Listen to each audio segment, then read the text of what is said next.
Okay, so I'm filming my explanation video for the RASW, um, and I think the biggest thing that I got out of this is that when you actually sit down and put the uh, data together on the goal and objective that was related to the excessive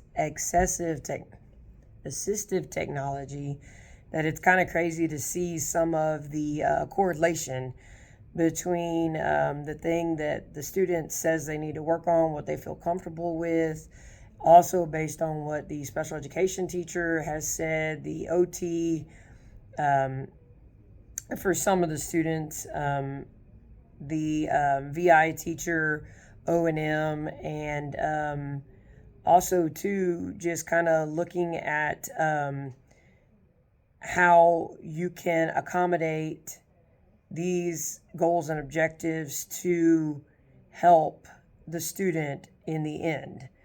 So when you start off with trial one, it was kind of starting at the basis, and then based on trial five, what we needed to do to make things better, how we helped accommodate that to the students' needs, how they felt in the beginning versus the end.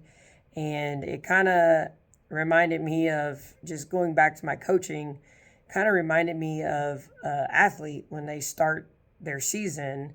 They kind of have specific goals that they have set, and that's what we did here with my student Jaleisha. Is we had the goal set for the monocular, and then we started finding out what she was comfortable with, what she was struggling with, and we went through and we were able to accommodate and fix those things and help her get better. And just like an athlete, the more she practiced it, the better she got. And then in the end, when she's going to have to apply these skills in everyday living, uh, she's going to be great at it. So, I mean, I think the biggest thing was being able to put that IEP goal down on paper, and then the measurable lesson objectives, and how we were going to measure that. I actually was able to find a really good scale on TSVBI website with binoculars, and it's just a training record.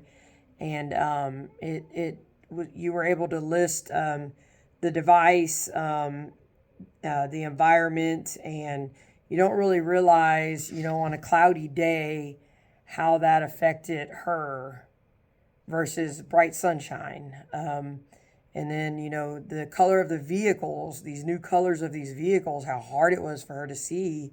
So it was really good to go through and, start out with trial one and then work our way through and find those patterns, those concerns, those issues that we needed to work on, to help ensure her to be able to do this on her own one day, because there is going to come a time when we're not going to be there, and she's going to need to feel comfortable.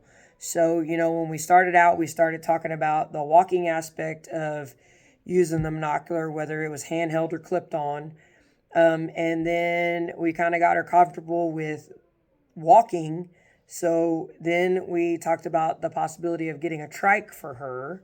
And she was totally against that. But then as we kept working on those skills, she got more comfortable with it. And then it was like, okay, I'm ready to try the trike. So I was able to bring my trike. We were able to try it. She got comfortable with that. And so now we're looking into the classes that are offered at the school for the blind with driving, to see if she's even going to be able to accept that challenge. So it's great to see when you put it on paper, the trial 1, 2, 3, 4, and 5, how that child's able to get better at doing something, and then getting the input from the SPED teacher, the possibly the OT, the COM, the parents, the VI teacher. Because, in our last training, we talked about family and how important it is to get that input from the family. So, sitting down and actually having those conversations with the parents throughout this process was good too.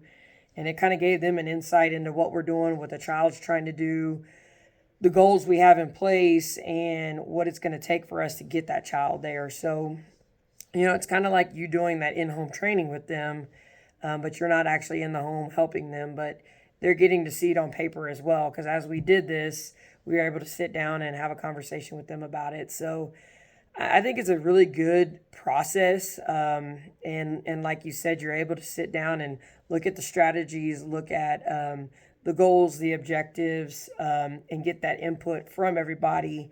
The communication aspect of it, because we all know we work with a lot of people. We're all not all able to sit down and have those conversations on a daily basis.